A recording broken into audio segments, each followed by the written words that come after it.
Ce journal vous est offert par le FPI, Fonds des promotions de l'industrie, votre partenaire privilégié pour la réussite de vos projets.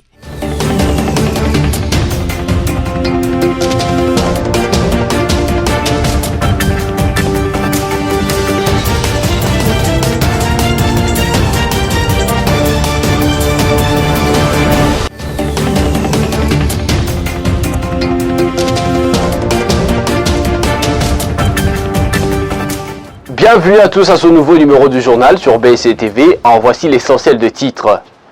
15 morts suite à l'éruption volcanique qui a eu lieu à Goma, ce en croire le bilan provisoire officiel rendu par le ministre de la Communication et Médias, porte-parole du gouvernement Patrick Mouyaya. Une délégation des 7 ministres du gouvernement Sam Maloukonde, conduit par celui de la santé publique, séjourne à Goma depuis la matinée de ce lundi. Question de prendre les premières mesures pour revenir en aide aux sinistrés. Le rond-point Willery à Kinshasa continue de se détériorer, une situation qui rend de plus en plus difficile la circulation des véhicules et des piétons.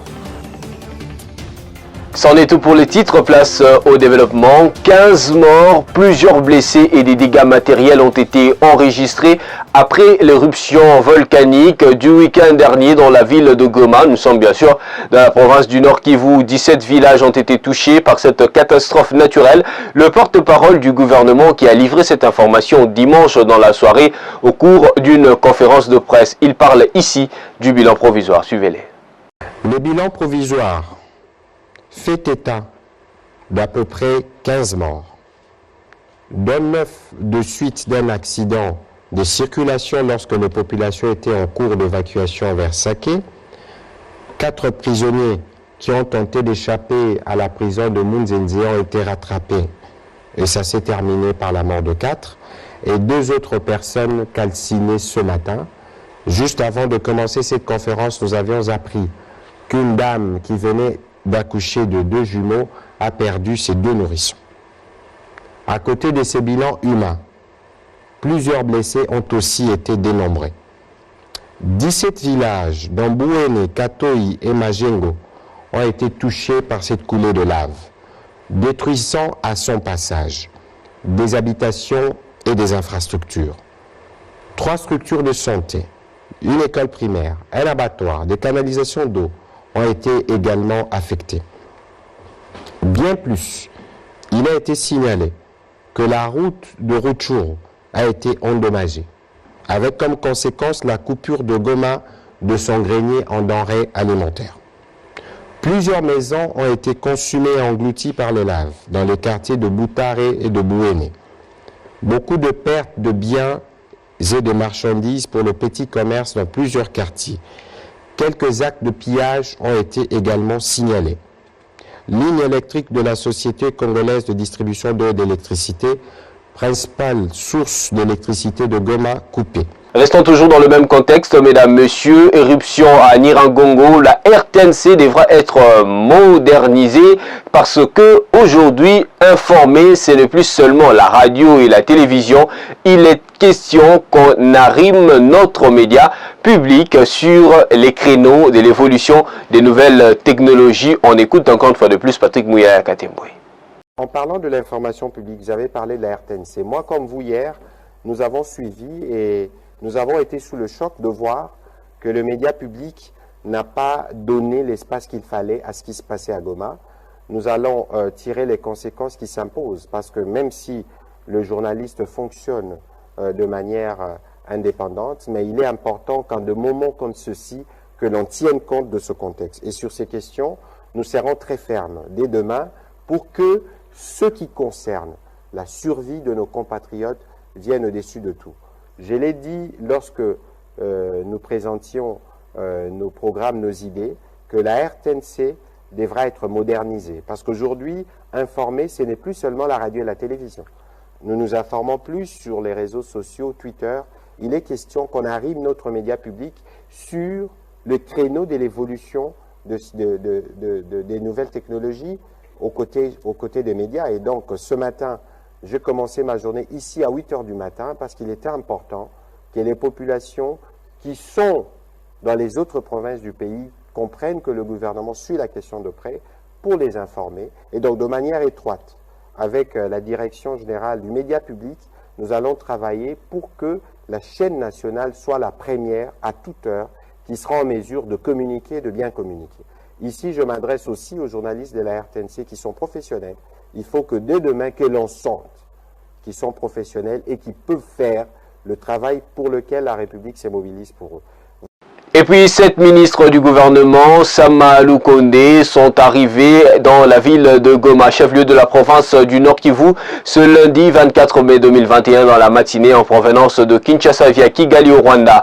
Accueillis à la grande barrière par le gouverneur militaire du Nord Kivu, le lieutenant-général Kogbandima Constant. Les détails, c'est dans ce reportage. Depuis lundi 24 mai 2021, 7 ministres du gouvernement Sama Lukonde se sont rendus dans la ville de Goma, chef-lieu de la province du Nord Kivu, en provenance de Kinshasa via Kigali au Rwanda. Ils ont été accueillis à la grande barrière par le gouverneur militaire du Nord Kivu, le lieutenant-général Kogbandima Constant.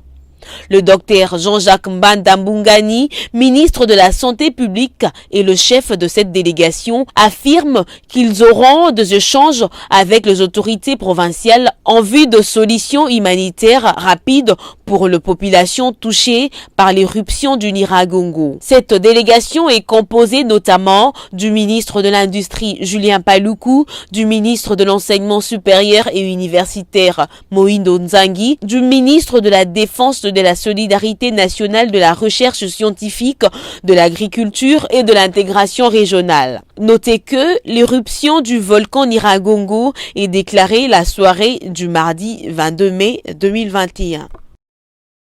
Dans le même contexte, les aéroports de Goma au nord Kivu et de Kavumu au sud Kivu sont fermés momentanément depuis dimanche 23 mai 2021. Décision prise par le ministre des Transports, Voies de communication et désenclavement, Chéribin Okende. Ce reportage porte la marque d'Espérance Louvounou. Le ministre de Transport, Voies de communication et désenclavement, Chéribin Okende, a pris la décision de fermer les aéroports de Goma au nord Kivu et de Kavumu au sud Kivu depuis dimanche 23 mai 2021. C'est après une réunion tenue avec le Task Force pour évacuer la situation de l'éruption du volcan de Nyiragongo au nord Kivu. Ces derniers précisent que cette décision est pour des raisons sécuritaires dans les deux provinces. Il a par ailleurs instruit l'autorité de l'aviation civile et de la régie de voies aériennes RVA de prendre des dispositions urgentes pour sécuriser les avions qui devraient survoler l'espace aérien de Goma. Rappelons que les bilans provisoires de cette éruption volcanique fait état de 15 morts et 17 villages touchés, à en croire le porte-parole du gouvernement, Patrick Mouyaya.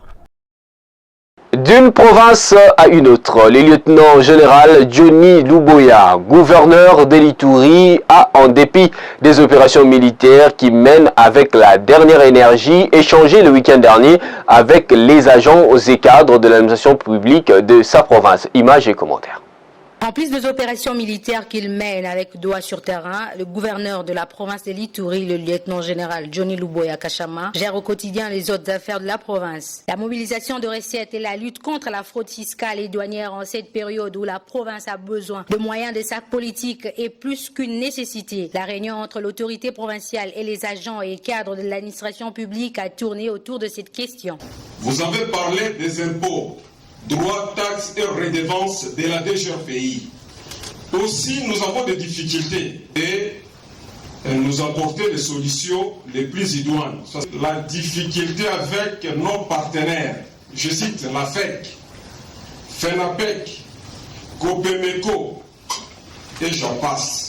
Le gouverneur militaire Johnny Luboya a promis son accompagnement dans la lutte contre ces maux qui gangrènent la société. Les collectifs des agents et cadres de l'administration publique par la bouche de solliciter du gouverneur l'éradication du phénomène trafic d'influence qui a élu domicile en Ituri, moment indiqué pour présenter la situation socio-économique actuelle de la province. Mais ici, nous vous les rappelons seulement.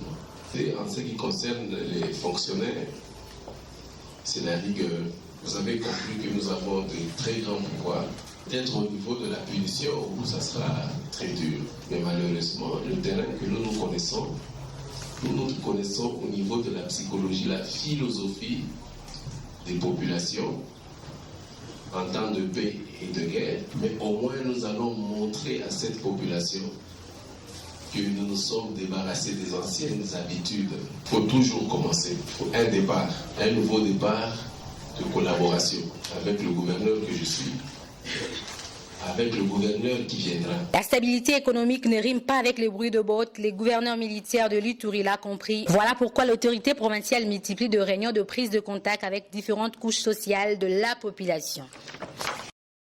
Et puis 12 personnes sont mortes lors d'un éboulement des terres dans une carrière de production artisanale d'or le week-end dernier dans la province du Bazouélé. Ils étaient au nombre de 17, dont 5 blessés ont été conduits à l'hôpital. Sophia Zanrati. Il s'agit des creuseurs clandestins qui ont perdu la vie des suites d'un éboulement des terres à Bondo dans la province du Bas-Ouélé. D'après les députés provinciaux, 17 personnes s'étaient introduites dans un puits d'or dans une carrière déjà fermée par le service de mines. À la suite de ces glissements des terres, 12 creuseurs ont péri sous les coups. La radio-télé Ouélé des Bondo confirmait que toutes les victimes sont des ressortissants du secteur d'Abouzi dans les territoires de Yakoma, province de Mongala. Elles ont été inhumées le même jour sur les lieux du drame. Pour rappel, une vingtaine d'éboulements se sont produits dans cette ville et causant une cinquantaine de morts. Parlons santé à présent dans ce journal. Le comité multisectoriel de la riposte contre la Covid-19 en République démocratique du Congo indique 78 nouveaux cas testés positifs, dont 75 à Kinshasa, 2 au Nord Kivu et 1 dans le Haut-Ouélé. Images et commentaires avec Alice Kavango. 78 nouveaux cas de Covid-19 ont été confirmés au pays. C'est ce qu'indique le rapport du secrétariat technique du comité multisectoriel rendu public ce lundi 24 mai 2021. 75 sont de Kinshasa, 2 du Nord Kivu et 1 du Haut-Ouélé. S'agissant de la vaccination, depuis le lancement de cette opération, le 19 avril dernier, déjà 17 360 personnes ont été vaccinées avec AstraZeneca. On rappelle, depuis le 10 mars 2020, date du début officiel de la Covid-19 en RDC, le cumul de cas est de 31 052, dont 31 051 confirmés et improbables.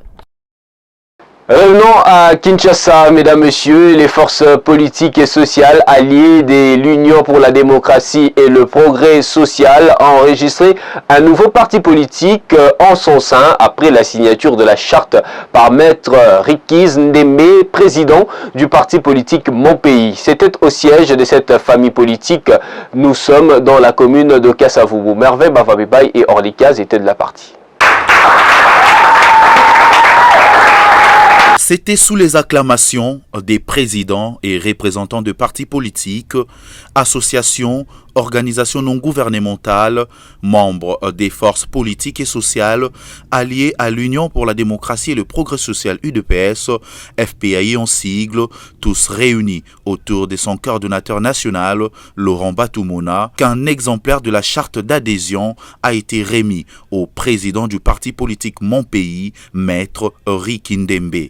Œuvrant dans la ville de Kisangani, chef-lieu de la province de la Chopo, et ayant pour devise « Ma patrie », le parti politique Mon Pays s'engage à accompagner l'action du chef de l'État et de répandre les valeurs défendues par le FPAI à travers le pays. Non seulement au niveau de la province de la Chopo, mais partout où nous allons implanter notre parti politique, nous allons hisser très haut le drapeau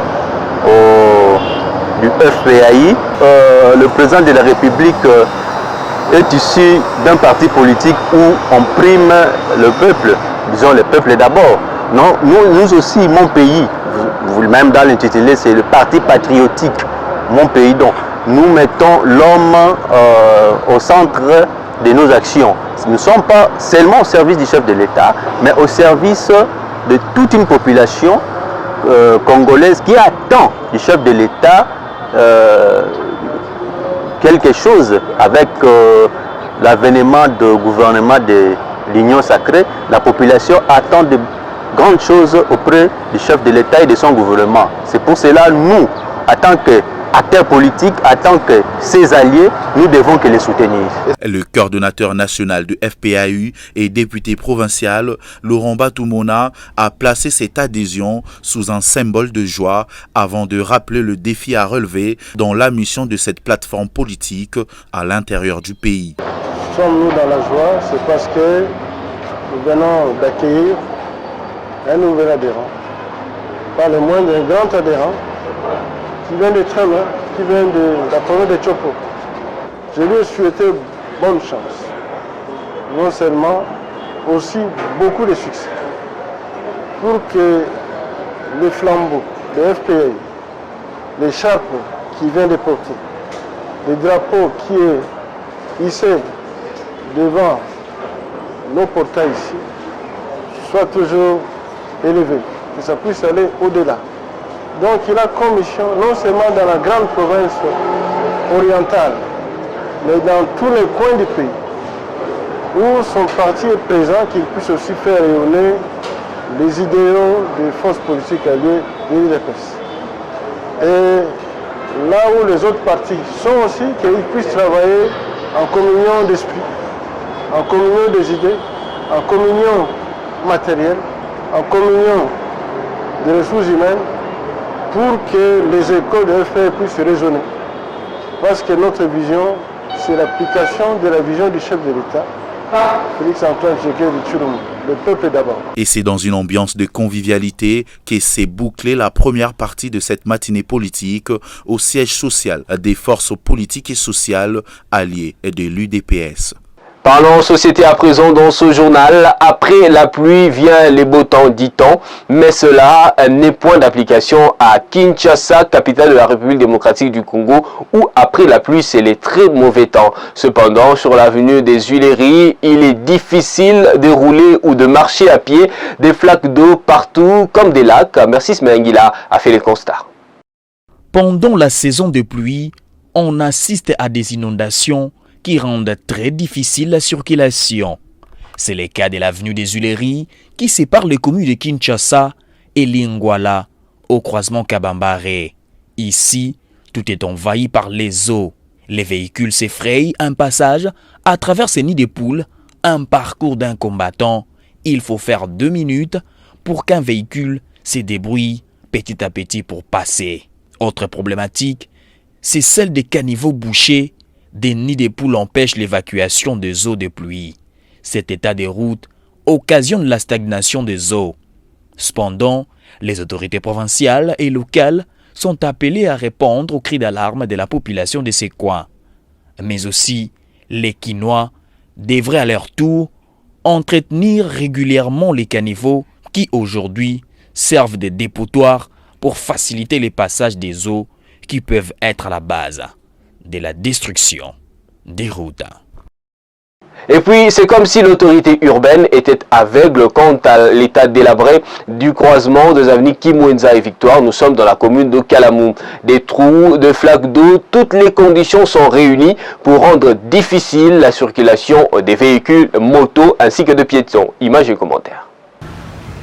Nous sommes dans la commune de Kalamou, plus précisément au croisement sortie Kimwenza et avenue Victoire, où les usagers de la route en ont marre d'assister de scènes indésirables comme les embouteillages, les incompréhensions ou échanges des insultes entre chauffeurs de véhicules et conducteurs de taxi-moto ainsi que les chauffeurs des véhicules personnels. Ces scènes sont causées par un délabrement où s'étalent des nids de poules qui se remplissent d'eau en cas de pluie et qui incommodent la vie aux piétons et conducteurs des engins motorisés. Abordée, la population riveraine a refusé de s'exprimer au micro de votre rédaction, excédée qu'elle est par l'absence de changement et laissant la balle dans le camp des autorités compétentes. Voilà, à présent, la revue de presse.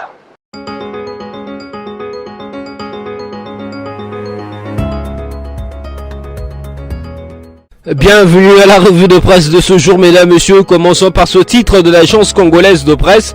Nord Kivu, le gouverneur militaire annonce 5 actions prioritaires à mener face aux effets de l'éruption de Nyiragongo. Le gouverneur militaire de la province du Nord Kivu, le lieutenant-général Constant Ndima Kogba, a annoncé à l'issue d'une réunion de crise tenue la soirée dimanche au gouvernorat 5 actions prioritaires à mener par les différents acteurs pour faire face aux effets du volcan Nyiragongo, indique le compte rendu présenté par le major Guillaume Djikekaiko, porte-parole des opérations Sokola 2. Il s'agit de l'évaluation de la situation humanitaire dans les hôpitaux, l'évaluation de la situation de la population sur les voies d'évacuation et dans les zones d'évacuation par les forces armées de la République démocratique du Congo et la police nationale congolaise, la PNC, de la poursuite de la surveillance du volcan et des actions de sécurisation de la population dans la ville, ainsi que la centralisation par la coordination provinciale de la protection civile au Nord Kivu et de toutes les informations sur les terrains. Poursuivons cette revue de presse avec ce titre de 7sur7.cd. RDC, l'ECC va organiser le 20 juin une prière nationale et la récolte de dons en faveur des forces armées. Dans sa déclaration publiée dimanche 23 mai 2021 au terme de la réunion de 5 jours de son comité national, l'Église du Christ au Congo ECC a annoncé l'organisation le 20 juin prochain d'une prière nationale et de récolte de dons en faveur des forces armées de la République démocratique du Congo au front pour mener la traque contre les groupes armés à Beni, Butembo et Ituri. Par la même occasion, cette confession religieuse a salué la proclamation de l'état de siège au Nord Kivu et en Ituri, tout en demandant aux rebelles de déposer immédiatement les armes pour privilégier la paix et la stabilité en RDC. Toujours dans la quête de la paix dans l'Est, l'ECC a aussi demandé au gouvernement de mettre en place des mécanismes de sécurisation de la province du Sud Kivu, qui est aussi exposée à d'autres formes d'insécurité. Mesdames, Messieurs, terminons la ronde par ce titre d'actualité.cd. La journée mondiale pour l'élimination de la fistule obstétricale célébrée en RDC sous le thème « Les droits des femmes sont des droits humains, nous devons éliminer la fistule obstétricale ». La journée internationale pour l'élimination de la fistule obstétricale a été célébrée en RDC dimanche 23 mai à l'hôpital Biamba Marie Mutombo dans la commune de Massina. La célébration dirigée par le ministre de la Santé publique, Hygiène et Prévention, Jean-Jacques Mbungani, a été axée sur le thème « Les droits des femmes sont des droits humains, nous devons éliminer la fistule obstétricale maintenant ». Le patron de la santé publique en RDC a encouragé à l'occasion les acteurs qui se sont investis dans cette lutte. C'est tout pour cette revue de presse. Merci à vous qui l'avez suivi et à la fois prochaine. Merci à vous d'avoir suivi avec beaucoup d'intérêt cette revue de presse. Je vous convie tous à suivre à présent le rappel de principaux titres de ce journal. 15 morts suite à l'éruption volcanique qui a eu lieu à Goma, ce en croire le bilan provisoire officiel rendu par le ministre de la Communication et Médias, porte-parole du gouvernement Patrick Mouyaya. Une délégation des 7 ministres du gouvernement Sam Malukonde, conduit par celui de la santé publique, séjourne à Goma depuis la matinée de ce lundi. Question de prendre les premières mesures pour revenir en aide aux sinistrés. Le rond-point Willery à Kinshasa continue de se détériorer, une situation qui rend de plus en plus difficile la circulation des véhicules et des piétons. Tout est bien qui finit bien, c'est par ici que s'arrête le journal sur BCTV. Merci à vous de nous avoir choisis pour vous informer. Mesdames, Messieurs, portez-vous bien. On se retrouve la fois prochaine, toujours avec le même plaisir. Merci et au revoir.